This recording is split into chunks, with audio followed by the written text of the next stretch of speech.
അപ്പോൾ ഇത്രയുമാണ് ഫെറ്റ് എന്ന് പറയുന്ന ഇലക്ട്രോണിക് കമ്പോണന്റിനെ കുറിച്ച് നോക്കേണ്ടത്. നമുക്ക് ഇനി അടുത്ത ഒരു കമ്പോണന്റ് ആയ ഫോട്ടോ ഡയോഡിലേക്ക് വരാം. ഫോട്ടോ ഡയോഡ്, ഡയോഡ് തന്നെ ഫോട്ടോ മീൻസ് ലൈറ്റ് ആയിട്ട് ആക്ട് ചെയ്യുന്ന സമയം, ലൈറ്റ് ആയിട്ട് ആക്ട് ചെയ്യുന്നതല്ല, ലൈറ്റ് ഉപയോഗിച്ച് വർക്ക് ചെയ്യുന്ന ഡയോഡ്, അതാണ് ഫോട്ടോ ഡയോഡ് എന്ന് പറയുന്നത്. സോ ഫോട്ടോ ഡയോഡ് എന്ന് പറഞ്ഞാൽ it works on the principle of absorption of light. Light absorb ചെയ്തുകൊണ്ട് വർക്ക് ചെയ്യുന്ന ഡയോഡാണ് ഫോട്ടോ ഡയോഡ് എന്ന് പറയുന്നത്. പ്രത്യേകം ശ്രദ്ധിക്കേണ്ട ഒരു കാര്യമാണ്, ഇത് PSC ക്വസ്റ്റ്യൻ ആണ്. Photo diode is A reverse biased semi conductor P injection. അപ്പോൾ ഫോട്ടോ ഡയോഡ് വർക്ക് ചെയ്യുന്നത് റിവേഴ്സ് ബയാസിലാണ്. നമ്മുടെ PSCയുടെ സിലബസിനകത്ത് ഇല്ലെങ്കിലും നമ്മൾ അറിഞ്ഞു വെച്ചിരിക്കുക, നമ്മളിപ്പോൾ സാധാരണ ഉപയോഗിക്കുന്നതെല്ലാം LED ബൾബുകളാണ്. LED ബൾബുകൾ വർക്ക് ചെയ്യുന്നത് ഫോർവേഡ് ബയാസിലാണ്. എന്താണ് റിവേഴ്സ് ബയാസ് എന്ന് ചോദിച്ചു കഴിഞ്ഞാൽ, ഡയോഡിന്റെ രണ്ട് ടെർമിനൽസ്, ഒന്ന് പിയും മറ്റൊന്ന് എന്നുമാണ്. So P is connected to positive terminal of the battery and N is connected to negative terminal of the battery. So the diode is said to be in forward biased. എന്ന് പറഞ്ഞാൽ PA ബാറ്ററിയുടെ പോസിറ്റീവും എന്നിനെ ബാറ്ററിയുടെ നെഗറ്റീവുമായിട്ട് connect ചെയ്യുമ്പോൾ diode forward biased ആണെന്ന് നമുക്ക് പറയാം. ഈ പോസിറ്റീവ് എന്നത് കൊണ്ട് ഉദ്ദേശിക്കുന്നത് കറക്റ്റ് പോസിറ്റീവ് തന്നെ ആവണമെന്നില്ല, ഹൈ വോൾട്ടേജ് ആണ് ഉദ്ദേശിക്കുന്നത്. N is connected to negative voltage എന്ന് പറയുമ്പോഴേക്കും N കറക്റ്റ് നെഗറ്റീവ് തന്നെ കണക്ട് ചെയ്യണമെന്നില്ല, ലോ വോൾട്ടേജിലോട്ടായാലും മതി. ഒരു എക്സാമ്പിൾ പറഞ്ഞാൽ, ഇതാണ് ഡയോഡിന്റെ സിമ്പൽ എന്ന് നമുക്കറിയാം. ഇതാണ് ഡയോഡിന്റെ പി സൈഡ്, ഇതാണ് ഡയോഡിന്റെ N side. P is connected to positive തന്നെ ആകണമെന്നില്ല, ഹൈ വോൾട്ടേജ് ആയിരുന്നാലും മതി. For example -1. N is connected to -3. ഈ ഡയോഡ് ഫോർവേഡ് ആണോ എന്ന് ചോദിച്ചാൽ ആണ്. എന്തുകൊണ്ടാണ്? -1 -3 കമ്പയർ ചെയ്യുമ്പോൾ -1 ആണ് വലുത്, -3 ചെറുതാണ്. അപ്പോ P is connected to high potential, N is connected to lower potential. So the diode is in the forward bias എന്ന് പറയാം. തിരിച്ചു വരുന്ന കണ്ടീഷൻ ആണ് reverse bias. P is connected to lower potential, അപ്പോൾ നമ്മൾ നെഗറ്റീവ് എന്ന് എളുപ്പത്തിൽ മനസ്സിലാക്കാൻ പറയും. And N is connected to high potential, അഥവാ പോസിറ്റീവ് എന്ന് പറയും. അപ്പോൾ ഫോട്ടോ ഡയോഡ് വർക്ക് ചെയ്യുന്നത് റിവേഴ്സ് ബയാസിലാണ്. അപ്പോൾ ഫോട്ടോ ഡയോഡ് എടുത്തിട്ട് നമ്മൾ ഫോട്ടോ ഡയോഡിന്റെ P എടുത്ത് നെഗറ്റീവ് അഥവാ ലോ പൊട്ടൻഷ്യലിലോട്ടും N എടുത്ത് ഹൈ പൊട്ടൻഷ്യലിലോട്ടും കണക്ട് ചെയ്തു. So radiation fall across the depletion region. Radiation വന്ന് ഡെപ്ലീഷൻ റീജിയനിലേക്ക് വീഴുകയാണ് ചെയ്യുന്നത്. അപ്പോൾ നമുക്ക് ഫോട്ടോ ഡയോഡിന്റെ വർക്കിംഗിലേക്ക് ഒന്ന് വരാം. ഇതാണ് ഒരു ഫോട്ടോ ഡയോഡ് എന്ന് പറയുന്നത്. ഫോട്ടോ ഡയോഡ് ഇത്രയുമാണ് ഫോട്ടോ ഡയോഡ് എന്ന് പറയുന്നത്. ഡയോഡ് ആയതുകൊണ്ട് തന്നെ ഒരു ടൈപ്പ്, ഒരു സൈഡ് എന്നും ഒരു സൈഡ് പിയും മറ്റൊരു സൈഡ് എന്നുമാണ്. ഓക്കെ, ഇവിടെ പി ടൈപ്പ് ആണ്. നമ്മൾ ഈ യെല്ലോ കളറിൽ കാണിച്ചിരിക്കുന്ന എല്ലാം തന്നെ ഇലക്ട്രോണുകളാണ്. യെല്ലോ അല്ല, ഓറഞ്ച് കളറിൽ കാണിച്ചിരിക്കുന്ന എല്ലാ ഇലക്ട്രോണുകളും, യെല്ലോ കളറിൽ കാണിച്ചിരിക്കുന്നതെല്ലാം ഹോൾസ് അഥവാ പോസിറ്റീവ് ചാർജ്. അപ്പൊ നമ്മൾ പറഞ്ഞ പോലെ ഫോട്ടോ ഡയോഡ് വർക്ക് ചെയ്യുന്നത് റിവേഴ്സ് ബയാസിലാണ്. സോ ഇതാണ് P is connected to negative and N is connected to positive. So ഈ ഫോട്ടോ ഡയോഡ് റിവേഴ്സ് ബയാസ് ആയി. റിവേഴ്സ് ബയാസ് ആകുമ്പോൾ നമുക്കറിയാം ഡെപ്ലീഷൻ ലെയറിന്റെ വിഡ്ത് കൂടി വരികയാണ്. ഓക്കെ, ഡെപ്ലീഷൻ ലെയറിന്റെ വിഡ്ത് കൂടി ഇങ്ങനെ നിൽക്കുന്ന സമയത്ത് നമ്മൾ ലൈറ്റ് കൊണ്ടുവന്ന് ഇടിപ്പിക്കുന്നു, ലൈറ്റ് കൊണ്ടുവന്ന് ഹിറ്റ് ചെയ്യിക്കുന്നു. അപ്പൊ നമുക്കറിയാം ഐൻസ്റ്റീന്റെ തിയറി അനുസരിച്ച് light consist of packets of energy and that packets of energies are called photons. Photons having an energy is equal to h nu എന്ന് നമ്മൾക്ക് അറിയാവുന്നതാണ്. ഫോട്ടോന്റെ energy is equal to h nu ആണ്. അപ്പോൾ ഈ എനർജി ഈ വന്നു വീഴുന്ന ഇലക്ട്രോൺസും ഹോൾസും അബ്സോർബ് ചെയ്തുകൊണ്ട് അവരവരുടെ ബോണ്ട് അങ്ങ് ബ്രേക്ക് ചെയ്യും. ഡെപ്ലീഷൻ ലെയറിനകത്ത് ഇലക്ട്രോൺസും ഹോൾസും ബോണ്ട് ചെയ്യപ്പെട്ടിരിക്കുകയാണ്. ലൈറ്റ് വന്ന് വീഴുമ്പോൾ ആ ലൈറ്റിൽ നിന്നുള്ള എനർജി അബ്സോർബ് ചെയ്തുകൊണ്ട് ഇലക്ട്രോൺസും ഹോൾസും ബോണ്ട് ബ്രേക്ക് ചെയ്ത് രണ്ട് സൈഡിലോട്ടായി മാറും. അപ്പൊ നമുക്കറിയാം സ്വാഭാവികമായിട്ടും ഇതെല്ലാം തന്നെ ഇലക്ട്രോൺസ് ആണ്. യെല്ലോ കളറിൽ കാണിച്ചിരിക്കുന്ന എല്ലാം ഹോൾസ് ആണ്. ഇവരെങ്ങോട്ട് മൂവ് ചെയ്യും? നമുക്കറിയാം ഇവിടെ നെഗറ്റീവ് ആണ്. അപ്പൊ സ്വാഭാവികമായിട്ടും ഇതിനകത്തുള്ള ഹോൾസ് എല്ലാം കൂടി നേരെ നെഗറ്റീവ് സൈഡിലോട്ട് വരും. അതുപോലെ ഇതിനകത്തുള്ള ഇലക്ട്രോൺസ്, യെല്ലോ കളറിൽ കാണിച്ചിരിക്കുന്ന ഇലക്ട്രോൺസ് എല്ലാം കൂടി ഇതുവഴി ഫ്ലോ ചെയ്ത് പോസിറ്റീവിലേക്ക് വരും. അപ്പോ ലൈറ്റിന്റെ ഇന്റൻസിറ്റി മെഷർ ചെയ്യാനാണ് നമ്മൾ ശരിക്കും ഫോട്ടോ ഡയോഡ് യൂസ് ചെയ്യുന്നത്. Photo diode is used to measure the intensity of light എന്ന് നമുക്ക് മനസ്സിലാക്കാവുന്നതാണ്. കൂടുതൽ ഇന്റൻസിറ്റി ഉള്ള ലൈറ്റ് വന്ന് വീണാൽ കൂടുതൽ ഫോട്ടോൺസ് അതിനകത്ത് കാണും. അപ്പോ കൂടുതൽ ഇലക്ട്രോൺസുകൾ, ഹോൾസുകൾ അത് അബ്സോർബ് ചെയ്തുകൊണ്ട് ബോണ്ട് ബ്രേക്ക് ചെയ്യുകയും കൂടുതൽ കാരിയേഴ്സ് ഇവിടെ ഉണ്ടാവുകയും ചെയ്യും. അപ്പോ ഈ ഉണ്ടാകുന്ന കാരിയേഴ്സിന്റെ എണ്ണം ലൈറ്റിന്റെ ഇന്റൻസിറ്റിയെ ഡിപ്പെൻഡ് ചെയ്തിരിക്കുന്നു. So this photo diode can be used to measure the intensity of light എന്ന് നമുക്ക് പറയാം. ലൈറ്റിന്റെ ഇന്റൻസിറ്റി കൂടുമ്പോൾ ഫോട്ടോണുകളുടെ എണ്ണം കൂടുന്നു. ആയതുകൊണ്ട് തന്നെ അബ്സോർബ് ചെയ്യുന്ന ഇലക്ട്രോൺസിന്റെ ഹോൾസിന്റെ എണ്ണം കൂടും. അപ്പോൾ സർക്യൂട്ടിലേക്ക് ഫ്ലോ ചെയ്യുന്ന ഇലക്ട്രോൺസിന്റെ ഹോൾസിന്റെ എണ്ണം കൂടും. അപ്പോൾ നമുക്ക് സർക്യൂട്ടിലേക്ക് നോക്കുമ്പോൾ കൂടുതൽ ഇലക്ട്രോൺസ് ഹോൾസ് ഉണ്ടായാൽ അതിന്റെ അർത്ഥം എന്താ? കൂടുതൽ ഇന്റൻസിറ്റി ഉള്ള ലൈറ്റ് വന്ന് വീണു അല്ലെ. കുറച്ച് കാരിയേഴ്സെ ഫോം ചെയ്യുന്നുള്ളൂ എങ്കിൽ അതിന്റെ അർത്ഥം വന്ന് വീണ, വന്ന് ഇൻസിഡന്റ് ചെയ്ത ലൈറ്റിന്റെ ഇന്റൻസിറ്റി വളരെ കുറവാണെന്ന് നമുക്ക് മനസ്സിലാക്കാവുന്നതാണ്.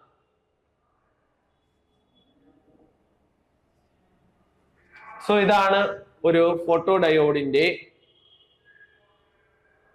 VI ക്യാരക്ടറിസ്റ്റിക്സ് എന്ന് പറയുന്നത്. VI എന്ന് പറയുമ്പോൾ വോൾട്ടേജ് കറണ്ട് ക്യാരക്ടറിസ്റ്റിക്സ് ആണ്. ഒരു ഫോട്ടോ ഡയോഡിന്റെ വോൾട്ടേജ് കറണ്ട് ക്യാരക്ടറിസ്റ്റിക്സ് ആണ് നമ്മൾ ഇന്നിവിടെ പറയാൻ പോകുന്നത്. സോ പറഞ്ഞ പോലെ photo diode works under reverse biased condition. Okay, അപ്പൊ നമ്മളിപ്പോ ലൈറ്റ് ഒന്നും വന്ന് വീണില്ല എങ്കിൽ പോലും നമുക്കറിയാം ഡയോഡിനകത്ത് നമ്മൾ റിവേഴ്സ് ബയാസ് ചെയ്യുമ്പോൾ there will be a small current. Small എന്ന് പറയുമ്പോൾ വെരി സ്മാൾ, നാനോ ആംബിയർ അല്ലെ റേഞ്ച് അല്ലെങ്കിൽ micro ampere range current flow ചെയ്യാറുണ്ട്. ആ കറണ്ടിനെ നമ്മൾ ഡയോഡിന്റെ കേസിൽ റിവേഴ്സ് സാച്ചുറേഷൻ കറണ്ട് എന്ന് വിളിക്കുന്നു. ആ സെയിം കറണ്ടിനെ നമ്മൾ ഫോട്ടോ ഡയോഡിന്റെ കേസിൽ we call it as dark current. PSCക്കുള്ള ഒരു ക്വസ്റ്റ്യൻ ആണ്, എന്താണ് ഡാർക്ക് കറണ്ട്?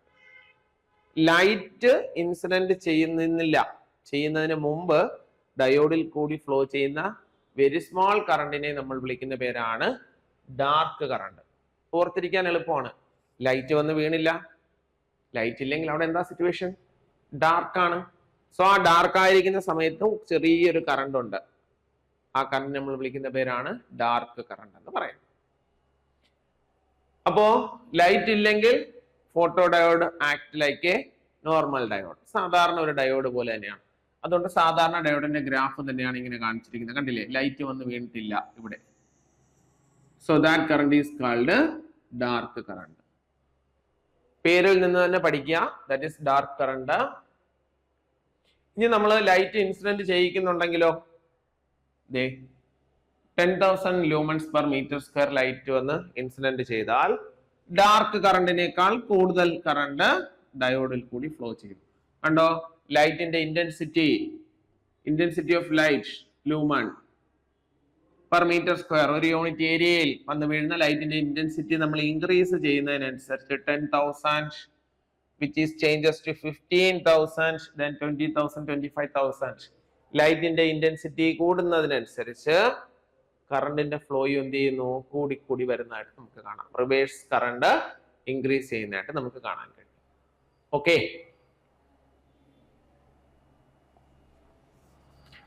അടുത്തത് നമുക്ക് പഠിക്കേണ്ടത് ലൈറ്റ് ഡിപ്പെൻഡന്റ് റെസിസ്റ്റർ എന്ന് പറയുന്ന ഇലക്ട്രോണിക് കമ്പോണന്റ് ആണ്. അപ്പൊ നമ്മൾ രണ്ട് ഇലക്ട്രോണിക് കമ്പോണന്റുകൾ ഇപ്പൊ പഠിച്ചു. ഒന്ന് ഫെറ്റിനെ കുറിച്ച് നമ്മൾ ഒരു ഇൻഡെപ്ത് സ്റ്റഡി തന്നെ നടത്തിയെന്ന് നമുക്ക് പറയാം. അടുത്തത് ഫോട്ടോ ഡയോഡ് ആണ് നമ്മൾ കണ്ടത്. ഫോട്ടോ ഡയോഡ് റിവേഴ്സ് ബയസിലാണ് വർക്ക് ചെയ്യുന്നതെന്നും അത് ലൈറ്റിന്റെ ഇന്റൻസിറ്റി മെഷർ ചെയ്യാൻ വേണ്ടി ഉപയോഗിക്കുന്ന ഒരു ഡിവൈസ് ആണെന്നും അതിന്റെ വർക്കിംഗ് നമ്മൾ കണ്ടതാണ്. അടുത്ത നമുക്ക് ലൈറ്റ് ഡിപ്പെൻഡന്റ് റെസിസ്റ്റർ അഥവാ LDRനെ കുറിച്ചാണ് പഠിക്കുന്നത്. പ്രത്യേകം ശ്രദ്ധിക്കണം, ഈ വേർഡുകൾ വളരെ ഇമ്പോർട്ടന്റ് ആണ്. It works on the principle of photo conductive effect. PSC question ആണ്. LDR വർക്ക് ചെയ്യുന്നത് എന്തിനെ ബേസ് ചെയ്തിട്ടാണ്? LDR വർക്ക് ചെയ്യുന്നത് ഫോട്ടോ കണ്ടക്റ്റീവ് എഫക്റ്റിനെ ബേസ് ചെയ്തിട്ടാണെന്ന് പറയാം.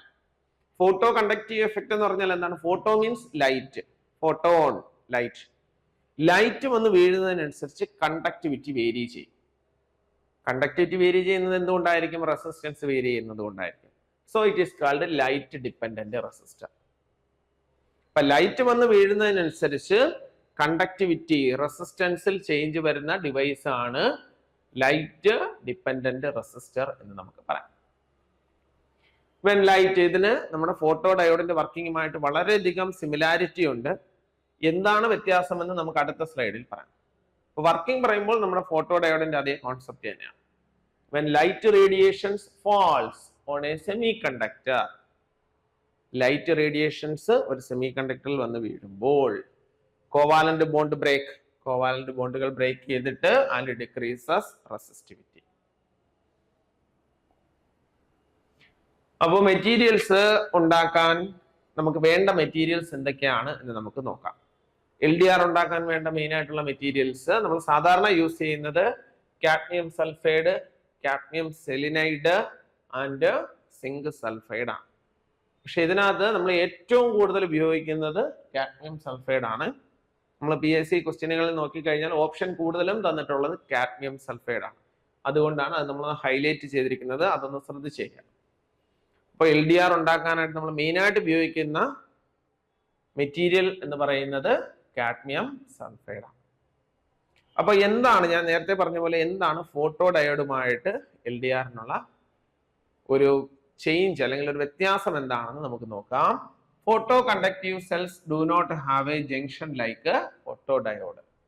അവിടെ നമ്മൾ കണ്ടു ഒരു പിയും എന്നും ചേർന്നിട്ടുള്ള ഡെപ്ലീഷൻ ലെയറിലേക്ക് ലൈറ്റ് വന്ന് വീഴുമ്പോഴാണ് ഇലക്ട്രോൺസ് ഹോൾസും ബ്രേക്ക് ചെയ്യുന്നത്. ഇവിടെ അങ്ങനെ ഒരു ജംഗ്ഷൻ ഇല്ല.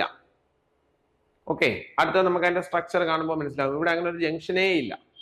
അല്ലാതെ ലൈറ്റ് വന്ന് വീഴുമ്പോൾ അവിടുത്തെ ഇലക്ട്രോൺസ് ബോണ്ട് ബ്രേക്ക് ചെയ്ത് കണ്ടക്ടിവിറ്റി ഇൻക്രീസ് ചെയ്യുകയാണ് ചെയ്യുന്നത്. ഇതാണ് LDRന്റെ സിമ്പൽ എന്ന് പറയുന്നത്. ഇത് സിമ്പലാണ്. ഇതൊരു LDRന്റെ മോഡലാണ്.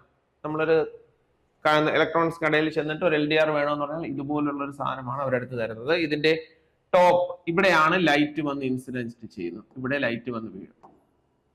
ഇവിടെ ലൈറ്റ് വന്ന് വീഴുമ്പോൾ ഇതാണ് കാഡ്മിയം സൾഫൈഡ് കൊണ്ടുണ്ടാക്കിയിരിക്കുന്ന resistance wire.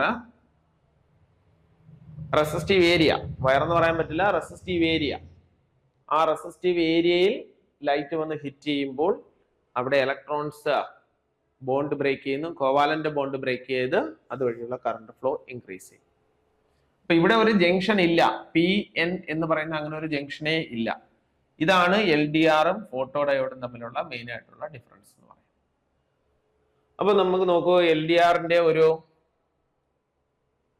Resistance versus light graph അല്ലെങ്കിൽ ഇല്ലുമിനേഷൻ ഗ്രാഫ് നമുക്കൊന്ന് നോക്കാം.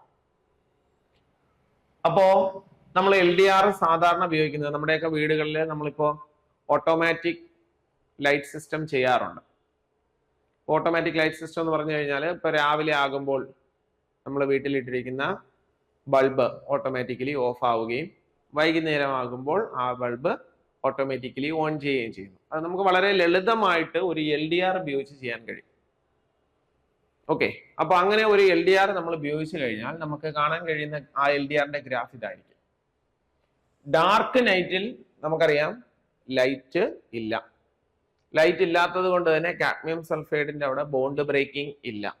അതുകൊണ്ട് തന്നെ റെസിസ്റ്റൻസ് വളരെ കൂടുതലായിരിക്കും. കണ്ടോ, റെസിസ്റ്റൻസ് വളരെ കൂടുതലാണ്. ഒരു ആവറേജ് സണ്ണി ഡേ ഒക്കെയാണ് വരുന്നതെന്നുണ്ടെങ്കിൽ റെസിസ്റ്റൻസ് പതുക്കെ കുറഞ്ഞു വരുന്നു. അതേസമയം ബ്രൈറ്റ് ആണെങ്കിൽ റെസിസ്റ്റൻസ് വളരെയധികം കുറയുന്നു എന്ന് നമുക്ക് മനസ്സിലാക്കാം. കാരണം ലൈറ്റ് വരുന്നതിനനുസരിച്ച് ആ കണ്ടക്റ്റീവ് മെറ്റീരിയലിന്റെ റെസിസ്റ്റൻസ് കുറഞ്ഞു വരുന്നു എന്ന് കാണാം.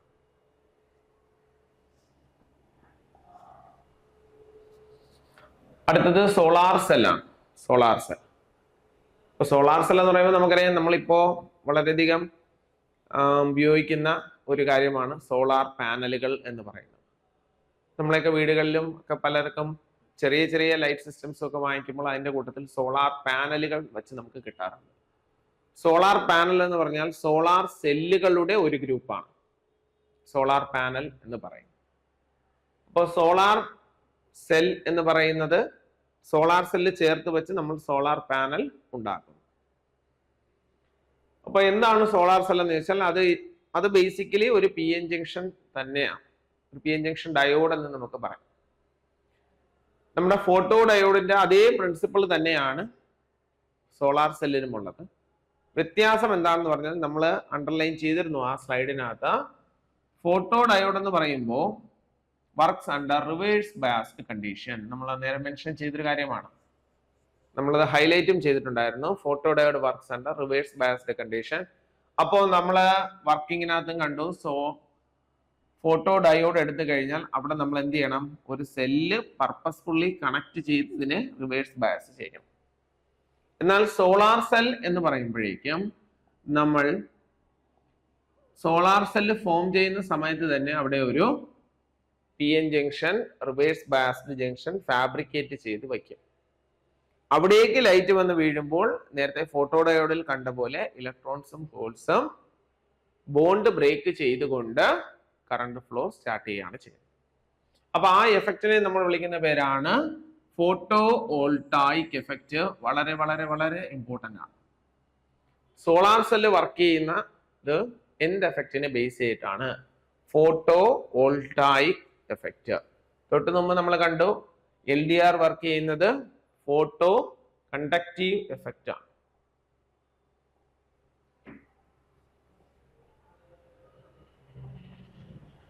ഫോട്ടോ കണ്ടക്റ്റീവ് എഫക്റ്റ് ആണ്. അപ്പൊ ഈ രണ്ട് വേർഡുകൾ തമ്മിൽ തിരിഞ്ഞു പോകരുത്. LDR, R stands for resistance. Photo conductive effect. Solar cell എന്ന് പറയുമ്പോഴേക്കും ഫോട്ടോ വോൾട്ടായിക് എഫക്റ്റ്. ഫോട്ടോൺ വന്ന് വീഴുമ്പോൾ അതിനെ വോൾട്ടാക്കി മാറ്റുന്നു എന്ന് നമുക്ക് പറയാം.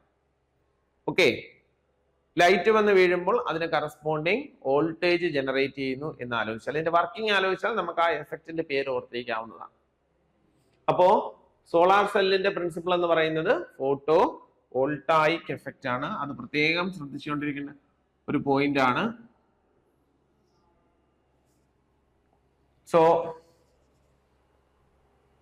സോളാർ സെൽ ഉണ്ടാക്കാൻ നമ്മൾ സാധാരണ ഉപയോഗിക്കുന്നത് സെലീനിയം, അതുപോലെ ഗാലിയം ആർസനൈഡ് എന്നീ മെറ്റീരിയലുകളാണ് മെയിൻ ആയിട്ട് നമ്മൾ യൂസ് ചെയ്യുന്നത്. നമ്മൾ നേരത്തെ LDRനും ഇതുപോലെ മെറ്റീരിയൽസ് കണ്ടതാണ്. അപ്പൊ ഇതിന്റെയും മെറ്റീരിയൽസിന്റെ മേക്കിംഗ് എന്താണ് കോമ്പിനേഷൻ എന്ന് പഠിച്ചു വെക്കുക. നെക്സ്റ്റ് ഒരു സോളാർ സെല്ലിന്റെ സ്ട്രക്ചർ ആണ് നമ്മളിവിടെ കാണിച്ചിരിക്കുന്നത്. സ്ട്രക്ചർ എന്ന് പറയുമ്പോഴേക്കും ഈ പച്ച കളറിൽ കാണിച്ചിരിക്കുന്നതാണ് N doped silicon, N type material. Blue കളറിൽ കാണിച്ചിരിക്കുന്നത് പി ഡോപ്ഡ് സിലിക്കൺ ആണ്. എന്ന് പറഞ്ഞാൽ പി ടൈപ്പും എൻ ടൈപ്പും വന്നിട്ടുണ്ട്. ഇതിന് ഇൻ ബിറ്റ്വീനായി എന്തുണ്ട് നമുക്കറിയാം, പി എൻ ജംഗ്ഷൻ ഉണ്ട്. ബിറ്റ്വീനായിട്ട് പി എൻ ജംഗ്ഷൻ ഉണ്ട്.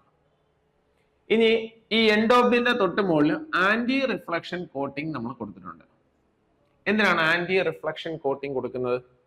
ആന്റി റിഫ്ലക്ഷൻ എന്ന് പറഞ്ഞാൽ റിഫ്ലക്ഷൻ നടക്കരുത്.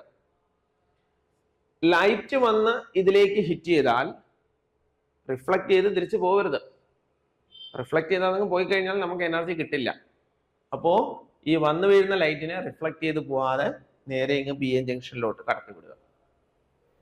അതിനുവേണ്ടി നമ്മൾ കോട്ട് ചെയ്യുന്നതാണ് ആന്റി റിഫ്ലക്ഷൻ കോട്ടിംഗ് എന്ന് പറയുന്നത്. അതിന്റെ മേളിലേക്ക് നമ്മൾ ഈ ഓറഞ്ച് കളറിൽ കാണിച്ചിരിക്കുന്നത് മെറ്റൽ കോണ്ടാക്ട്സ് ആണ്. അതിന്റെ മുകളിലായിട്ട് നമ്മൾ ഗ്ലാസ് പ്ലേറ്റും ഇട്ടിട്ടുണ്ട്. ഓക്കെ, നമ്മൾ ഈ ഗ്ലാസ് പ്ലേറ്റും കാണുന്നുണ്ട്. നമ്മൾ ആന്റി റിഫ്ലക്ഷൻ കോട്ടിങ്ങുമാണ് കാണുന്നത്. അടിയിൽ മെറ്റൽ ബാക്കിംഗ് ആണ്. ഇതിൽ നിന്നും കണക്ഷൻ എടുക്കാൻ വേണ്ടിയിട്ടുള്ള മെറ്റൽ ബാക്കിങ്ങും ഉണ്ട്. അപ്പോൾ നമ്മൾ കണക്ഷൻ എടുക്കുന്നത് എൻ ടൈപ്പുമായി കണക്ട് ചെയ്ത് വരുന്ന മെറ്റൽ കോണ്ടാക്ട്സിൽ നിന്നും, അതുപോലെ പി ടൈപ്പിൽ നിന്നും വരുന്ന മെറ്റൽ ബാക്കിങ്ങിൽ നിന്നും നമ്മൾ കണക്ഷൻ എടുത്ത് ഒരു ബൾബിലേക്ക് കൊടുക്കുന്നു. ബൾബ് ഗ്ലോ ചെയ്യുന്നതായിട്ട് നമുക്ക് കാണാൻ പറ്റും ലൈറ്റ് വന്ന് വീഴുകയാണെങ്കിൽ. അപ്പൊ ഇവിടെയും ഫോട്ടോ ഡയോഡിന്റെ വർക്കിങ്ങുമായി വളരെ സിമിലാരിറ്റി ഉണ്ട്. ലൈറ്റ് വന്ന് ഡെപ്ലീഷൻ ലെയറിലോട്ട് വീഴുന്നു. നമുക്കറിയാം ഡെപ്ലീഷൻ ലെയറിൽ ഇലക്ട്രോൺസും ഹോൾസും ബോണ്ട് ചെയ്തിരിക്കുകയാണ്. ലൈറ്റ് വന്ന് വീഴുമ്പോൾ ഇവരവരുടെ ബോണ്ട് ബ്രേക്ക് ചെയ്യുന്നു. So they will flow through the bulb or the outer circuit. പുറത്തുള്ള സർക്യൂട്ടിൽ കൂടി ആ ഇലക്ട്രോൺസും ഹോൾസും ഫ്ലോ ചെയ്ത് പോവുകയാണെന്ന് നമുക്ക് പറയാം.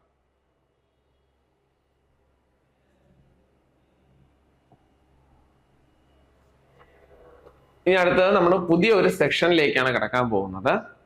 നമ്മൾ ഇതുവരെ ഇലക്ട്രോണിക് കമ്പോണൻസ് പഠിച്ചത് ഫെറ്റ്, ഫോട്ടോ ഡയോഡ്, LDR, അതുപോലെ സോളാർ സെൽ എന്നാണ്.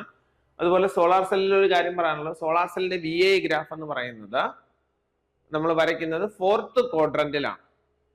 അത് എന്തുകൊണ്ടാണെന്ന് ചോദിച്ചു കഴിഞ്ഞാൽ ബാക്കി ഗ്രാഫ് എല്ലാം നമ്മളിപ്പം ഫോട്ടോ ഡയോഡിന്റെ ഗ്രാഫ് ഒക്കെ കണ്ടതാണ്. അതൊന്നും നമ്മൾ 4th ക്വാഡ്രന്റിലല്ല വരച്ചത്. കണ്ടോ, ഇത് 1st ക്വാഡ്രന്റ്. അതുപോലെ ഫോട്ടോ ഡയോഡിന്റെ കണ്ടു കഴിഞ്ഞാൽ 4th ക്വാഡ്രന്റിലോട്ട് വന്നു കഴിഞ്ഞാൽ ഇതാണ് 4th ക്വാഡ്രന്റ് എന്ന് പറയുന്നത്. ഇത് സ്റ്റാർട്ടിങ് മാത്രമേ ഉള്ളൂ, കംപ്ലീറ്റ് വരുന്നില്ല. എന്നാൽ സോളാർ സെല്ലിന്റെ ഗ്രാഫ് നമ്മൾ വരയ്ക്കുന്നത് 4th ക്വാഡ്രന്റിലാണ്. കാരണം സോളാർ സെല്ലിലേക്ക് നമ്മൾ കറണ്ട് ഒന്നും കൊടുക്കുന്നില്ല, അത് നമുക്ക് കറണ്ട് തരികയാണ് ചെയ്യുന്നത്. So that is drawn in 4th quadrant.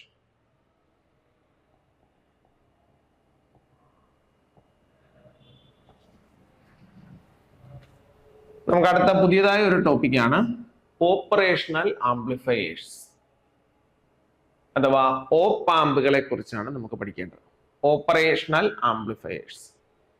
നമുക്ക് സാധാരണ ആംപ്ലിഫയർ എന്താണെന്ന് ഇതിനു മുമ്പുള്ള ഒരു സ്ലൈഡിൽ ഞാൻ പറഞ്ഞതാണ്. ആംപ്ലിഫയർ എന്ന് പറഞ്ഞാൽ സിഗ്നലിന്റെ ആംപ്ലിറ്റ്യൂഡ് കുറവായിരിക്കും, അതിനെ നമ്മൾ ബൂസ്റ്റ് ചെയ്ത് സിഗ്നലിന്റെ ആംപ്ലിറ്റ്യൂഡ് കൂട്ടുന്ന സർക്യൂട്ട്സിനെ നമ്മൾ വിളിക്കുന്ന പേരാണ് ആംപ്ലിഫയേഴ്സ് എന്ന് പറയുന്നത്.